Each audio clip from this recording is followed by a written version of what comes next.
Okay cool, ठीक है, मैं जोर से बात करूंगी.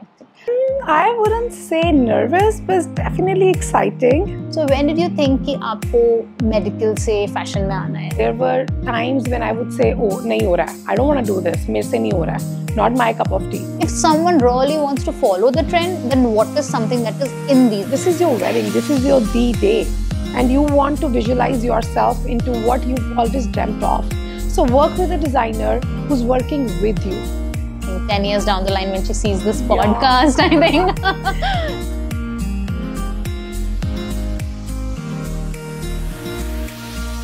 Hello, namaste, welcome, sat shri akal. I'm Srishti and this is the 4th episode of Love and Logistics, your ultimate wedding guide. आज का एपिसोड हमारे लिए बहुत ही स्पेशल, इंटरेस्टिंग और अवेटेड एपिसोड है, especially by our female listeners. आज की जो हमारी गेस्ट है, she is a trailblazing designer from Chandigarh and a proud owner of the brand House of Surabhi. She has a perfect blend of modernity and ethnicity. From US to India, she has it all captured. तो आज हम उनसे बहुत सारा discussion करने वाले हैं about bridal wear, trousseau collections, family attire, twinning styles and what not.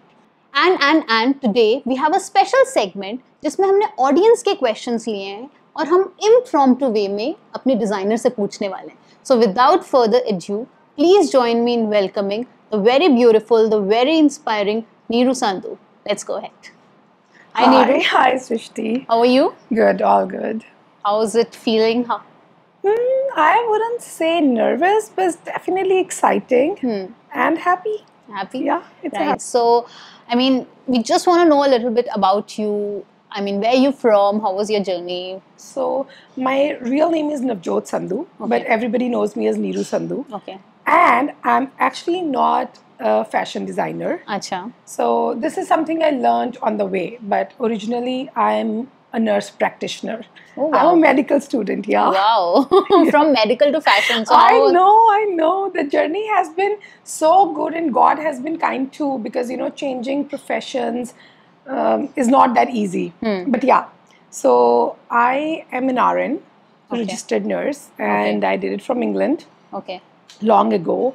And I'm an RN in India as well, so registered both the places. Okay. But I could never take that as a career. I could never really enjoy that. Okay. So I've always been really inspired by fashion or dresses or, you know, how everybody looks and everything. So yeah, there. So when did you think कि आपको medical से fashion में आना है? Was there a turning point in your life? So I got married, and while I was getting married, I just, you know, whatever I would visualize, again, you know, as you said, that there are so many questions of other females about how to choose your wedding dress and everything. That was me at one point, you know, when I was young. I didn't know what I want to wear. I didn't know how I want to look as a bride. So that was one thing that I think so moved me into making my own attire. How was the journey? I mean, was it easy? Was it difficult? Journey wasn't easy, of course, but I loved it so much that it did not cause any pain. So yeah, it wasn't easy and it did not cause any pain, and there were ups and downs. There were times when I would say, "Oh, nahi ho raha hai. I don't want to do this. Mere se nahi ho raha hai. Not my cup of tea." But then I would again push myself. You have to do it, and then again you would just start. Did you have an inspiration throughout the way? So, you know, yeah, there were so many days when I wanted to give up. I actually did take few breaks as well when I was pregnant and all, and though then getting back to work was tough too. But the inspiration has always been self-love. That's nice. So yeah, so I think so sometimes you just love yourself so much that you want to grow and you want to become the better version of yourself, you know. You want to give your best to the world, you know. So that's how I've always been. I've always thought, what better can you do? Now what? What are you looking up to? What next?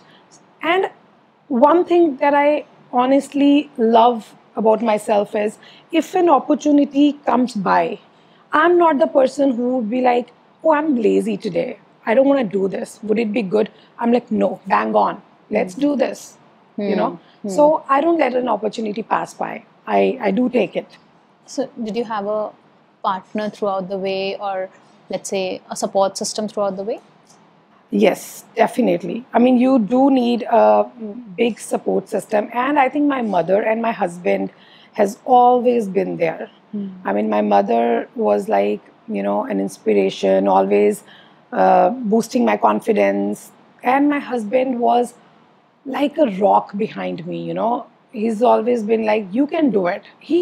Every time I want to do something, he's like, I know anybody, if not anybody else, you definitely can do it, and you Wow. have to go for it. Wow. Yes, he's been real support. I think, from a lot of women that I've met, a lot of them give up, their dreams, their careers as they progress on the journey, sometimes because of the family pressure, sometimes because, of the family that they get married into, sometimes because of husband, and ultimately because of kids. So I see a lot of women giving up their careers, their dream because of kids. And when stories like yourself come out, and when you tell that you have those rock solid pillars with you, I think that's where it makes all the difference. वही सारी चीज बदल जाती है, I think. So I think that's a very inspiring thing for a lot of female listeners. See, it would be false if I say that I did not have those issues. I mean, there were those issues, especially when you have kids. You do want to spend a lot of time with your child. You Right. do want to give them the best and being there for them all the time. Of course. But I've always believed that, if they see a working mother, if they Yes. see a mother they can be proud of, if they see somebody who's always, worked out of their comfort zone, that is Right. going to build their personality too. Right. So I have always worked in a way that, my kids could be proud of me. I think that's a very beautiful statement, and I think that's the best way to inspire your kids, and Yes. bring them up, because you be a living example to them. I would want my daughter to be a very strong woman. I mean, I would want her to have her own judgment, about things. Right. And I would want her to choose what she wants to do. I think 10 years down the line, when she sees this Yeah. podcast, I think. Definitely, yeah. Okay, so that people know you a little better, let's have a small rapid fire. So all the answers. You didn't tell me about the rapid fire though. Yeah, that's Ready for the rapid fire? okay. Okay, ठीक है. Let's do the rapid fire. Yeah, ready. Initial disclaimer: there's no hamper. It's just for the audience to know you better. Yeah, okay. Favorite color: red or pastels? White. The most common last-minute request that you receive from brides or clients? We need an extra dupatta, a second dupatta. Okay. What is your go-to style, modern or traditional? Modern. What is one myth associated with the designers? That they are very expensive. So you're not. No, they're not. For the work they do, I mean, they're not, definitely. Okay. Favorite celebrity bride who nailed their wedding attire? This one's really hard. Favorite. I think I did like Sonam Kapoor's quite a lot. It was different. One fashion trend you wish would come back? So I always loved saris and it has come back, but something that hasn't come back, You'd wish. bralettes. Sorry? Bralette blouses and lehengas. Bralettes. Okay. Sequins or embroidery? Embroidery. Every time embroidery, yes. Most memorable outfit that you've designed? So there was this girl, she had a vision. So she was getting married in Mexico. So she wanted to combine sky and water, Oh, you know, wow. the colors. So we chose blues. So her attire was blues. It took us so long to literally create an environment, an outfit that would complement the Mexican feel. Oh, Yeah, so we both did it and I loved that outfit myself. okay. And how much time did it take? It took us good 6 months. Oh. I mean, from the day we decided, from the day we started discussing it. Yes. Quick tips for bride to deal with the fashion emergencies. Wedding day fashion emergency. So any quick tip that you have? Quick tip would always be confidence. Even if there's a fashion fox, even if there's a makeup fox, be confident. People don't know. They might think it's new fashion. Okay. The last question. One term to define your designing style. I would say learned. Learned. Yeah. So with time, I learned. It changes, it emerges, and it comes back as better. So evolving, learned, Yes, that's yes. the word. Okay, cool. I think that's it for the rapid fire. You can sit back, relax. We are Let's back to the relax. normal Okay. questions. So let's move to the actual, into the wedding planning aspect. So like that Love and Logistics is all about helping people in planning their wedding. तो बहुत सारे लोगों को बहुत questions हैं, and in all our episodes that we did, we have tried to answer those questions जिससे कि उनकी wedding planning process easy हो जाए. Not everyone has a designer, not everyone has a planner. तो Yes. उस सारे process में, and not just the bride and the groom, families हैं, Definitely, yes. friends There's a हैं, lot there's a around lot, the wedding. है ना? Yes. तो सबकी कोई ना कोई शादियाँ हो ही रही हैं आसपास. So what is the latest trend in the market these days? See, for a bride, I would always say don't go with the trend. It's not the trend. It's you, your personality, your color tone, your body type, and where you are getting married. I mean, a lot of things. Like I just explained the Mexico wedding, yeah. So it's not really about what is trending. It's about who you are. How do you want to look? What have you visualized? What has been your dream since childhood? How did you want to look? Right. So yeah, I would say that is more important. If someone really wants to follow the trend, then what is something that is in these days? See, neutrals are back big time. Okay. So yeah, neutral colors and embroideries are back. There was this time 5 years down the line, a lot of people were just wearing laces and the ready-made fabrics and everything. I think so that's not the trend, and it's not going to be coming back for like a long time. Right. So it's the beauty of the embroideries, the hand embroidery. I think so that is back. So any kind of embroidery which is traditional, which is like authentic and on pastel colors, and if the colors suit your skin tone, I think so that's I would say is trendy. And how many days prior to the wedding should a bride start looking up for her wedding dress, or start preparing or procuring it? So I would say minimum 9 months prior to your wedding. So you start thinking, you start visualizing, you start talking to your designer, whoever you have your trust built in. Trust is a very big factor. Go to a person who you trust. Don't try new places just because you want to try a new place or you think that could be trendy. No, trust, because if you trust somebody, they would know what you like, they would have worked with you. So what are some different, I'll say, dresses that suit different body physiques? Let's say if you're tall, if you're short, if you're curvy, if you're skinny. So is there particular dresses that suits you well or something that doesn't? See, I've always noticed one outfit worn on, say, body A or body B, that'll look different.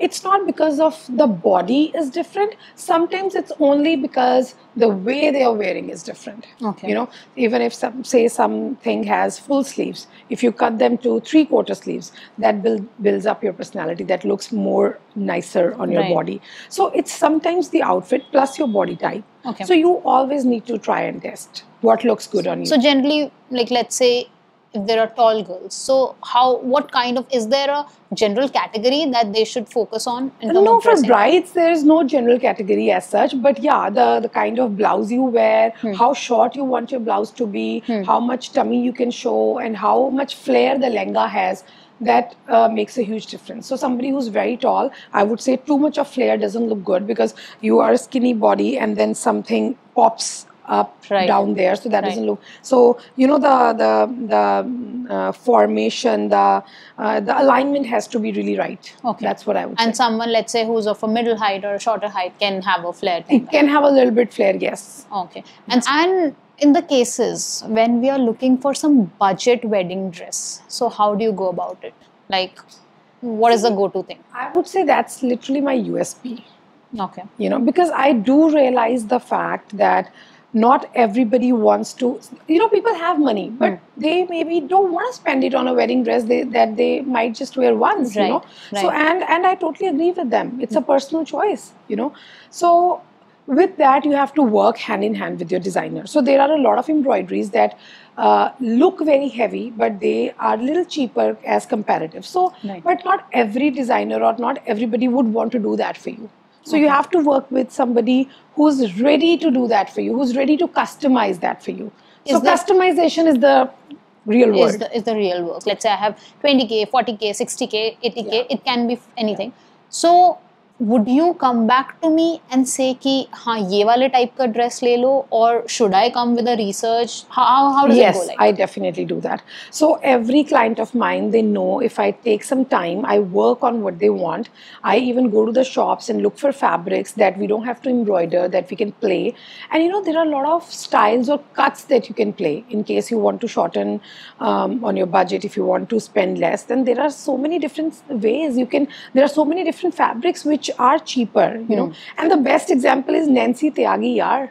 I mean, look what she did. Right. You know, she made such a beautiful outfit, and she didn't have to spend yeah, so right, much. of course. And The Kane's costume. Yeah. and she looked absolutely stunning. So there we go. We have a live example. Right. You know? But the hardest part is, you know, finding the right designer who would do that. Definitely, yes. Because, you know, as you said, the myth that is actually associated that, Definitely. you know, that if you have a designer, it has to be expensive. It has to be expensive, but it's not the case. It's not the case. I mean, I would say that the person who has the ability to design, then they have to have the ability to create something in the customer's budget. बहुत सारे लोगों को अपनी wedding dress पे नहीं spend करना, because obviously you do not wear, and similarly, like, you know, I actually think कि कहाँ पहनूं मैं अपना शादी का lehenga, like, you know, it's beautiful but it's so heavy. I need to have a very, very close wedding to wear that. So do you have any advice on how can we reuse these wedding clothes? And honestly, that was a question from a lot of would-be brides also, that, you know, how do we buy such a wedding dress that we can reuse it later? See, I think so, not just the wedding dress. Any fabric, any piece of fabric, be it a scarf, it can be reused. Definitely it can be reused. So a lehenga could be converted. I mean, you remove the can, it could be converted into a little, you know, a skirt, which can be worn again and again. You know, it doesn't have to be a poofy lehenga. Then you could create a gown from a lehenga. Then you could use the blouse with different, with a plain lehenga. You can use the lehenga with a plain long shirt blouse. So a lot of ways, yeah. Now, coming to a very important part of, you know, all weddings is the trousseau. कि सबका चाहे लड़के वाले हैं चाहे लड़की वाले हैं, तो उनका पूरा ध्यान जाता है कि हम अपना trousseau कैसे बनाएं. You know, every mother-in-law, everyone puts their heart and soul in making it. तो ऐसे कौन से essential dresses हैं which they should focus on including it in the trousseau, so that the trousseau is versatile, it is, you know, usable in the long run? Yes. I would say dupattas, or what we call odnis. Okay. If you go for beautiful dupattas or odnis, I think even if you keep the fabric plain, you can always go with the trend. Say you get your trousseau done, but you want to use it until 5 years or 7 years after the wedding. So if it's a beautiful, nice odni, even after 5 years, you could just take it with a plain sari. You could just use that odni. Right. So that's one thing that is really reusable and is like, you can keep it for generations. You can pass it on. That is something. So spend on a very good, beautiful odni. Right. And second is give attention to the fabrics. If you're buying good fabrics, if you're keeping good fabrics in your trousseau, they'll go a long way. Okay. So that is second. And any dress category, like you have, like, you know, this kind of saris or this kind of drapes or this kind, anything like that? Yeah, I would say do go for a few of them as, you know, what we call Indo-Westerns. Like, you know, that you can wear out to dinners or smaller functions, and definitely do keep, you know, what I've seen with the brides, they make such an extravagant trousseau, they make all these heavy outfits, and suddenly after their wedding, they have to just go for a part or a very smaller function, and what, they don't have a cotton outfit. Right. And they're running for it. So do keep a mix, balance it. Do keep some basic cottons as well. Right. You know, and I would say the forever A-line kurtas or those loose styles and everything. Right. And how about, like you mentioned, your love for saris? So do you want to throw some light on that? Like, you know, what kind of saris should be included? So my mom loved saris. But somehow my dad did not think that saris suited her, or he did not really like saris in those ages, you know, because I belong to a Sardar family, a proper Sikhni, right? So he hunda si that my mom would say, I want to wear a sari. Te mere dad ne all the time keh dena, oh no, sari nahi pani. So since childhood, I always used to think, why don't men like sari? I thought at that point of time, you know. So I just started liking saris quite a lot. Not that I have worn a lot of saris myself, but I do love saris. I think sari is something I personally find is very beautiful. So a small story, I went to Latvia a few years ago. It was for a competition, and there we made some friends across the countries, and one night we had to wear something from our own culture and bring something in terms of food to the table. तो हम लोगों ने साड़ी पहनी, we got some paneer and all, and people just went all nuts about those saris. They're like such a beautiful dress. And the next day, a Russian friend of ours came to our place and we draped her sari and she went clubbing with us wearing that sari. So I just realized at that point that it's such a beautiful attire that we have, and people across the world love. Very Great. And any particular, coming to the trousseau, any particular colors that you feel should be included in the trousseau? Yes, gold. Gold. Definitely, the earthy tone golds. Mm-hmm. You see, gold is a color you can wear day, afternoon, night, the light browns or earthy neutral golds. Right. And that suits every skin type, every skin tone, neutral, warm, cool. Doesn't matter what skin tone you have. Right. I mean, you place a nice beige gold fabric or embroidery or, that color next to your skin tone. Everybody feels, oh, wow, yeah. And that looks very formal, semi-formal. Again, how many days prior to the wedding should brides aim for the trousseau collection? Like start preparing. I think so 9 months is ideal, that I always tell everybody. So that you are not stressing out at the end, close to your wedding. You are not thinking, oh, I don't have this, added to my collection. So yeah, 9 months would be probably a good time. Okay. Coming to now the the family attire, because again that plays a huge role. कि bride है तो bride की mother है, groom's mother, sisters and all. So do you have any recommendations for them? See, आजकल जो trend चल रहा है, they like to coordinate colors, so they like that the sisters and the mother, they go for some twinning, some similar colors, but they don't definitely want to clash those colors with the bride's, whatever the bride is wearing. Right. So yes, definitely yes. I mean, that is a very good option. That looks good. Your family pictures do come out good. Like for a bride, we did a coral pink lehenga. That was again in Michigan, a bride from Michigan. So we did a coral pink lehenga for her, and the mother and the sisters wore ivory.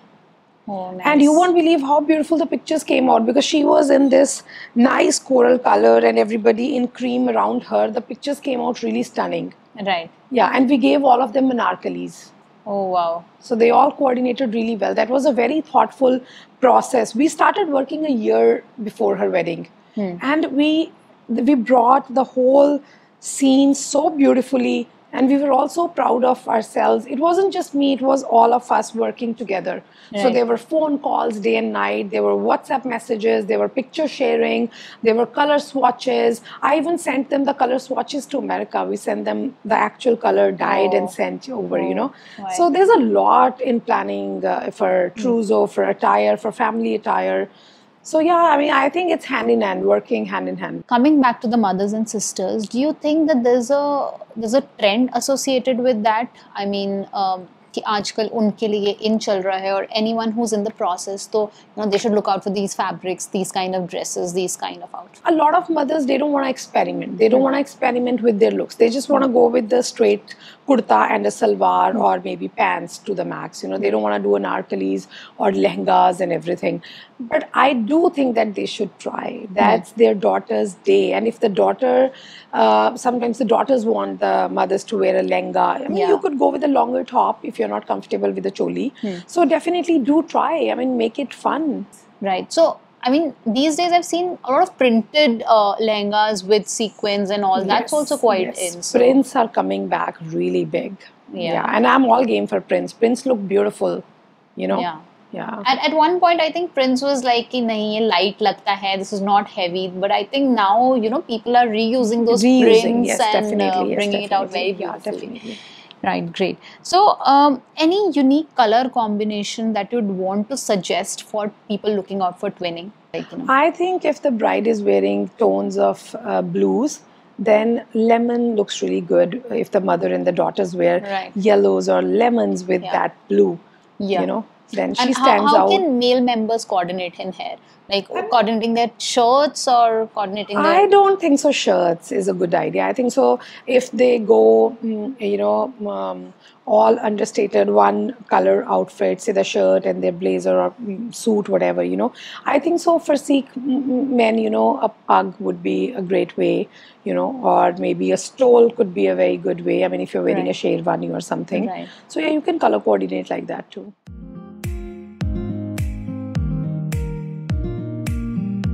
कि आप अपने designer को अगर अपनी शादी की exact date बता दो तो they'll push it to the last date. Trousseau has to be something which is timeless. I mean, even after 10 years, you want to pick out something from your trousseau. Budget friendly, reusable, versatile trousseau, like all the brides. If you really want to be a fashion designer, if you really want to enter this industry, you have to be very comfortable with being uncomfortable. When I left engineering, I did receive a lot of backlash from a lot of people, and and at that point you realize that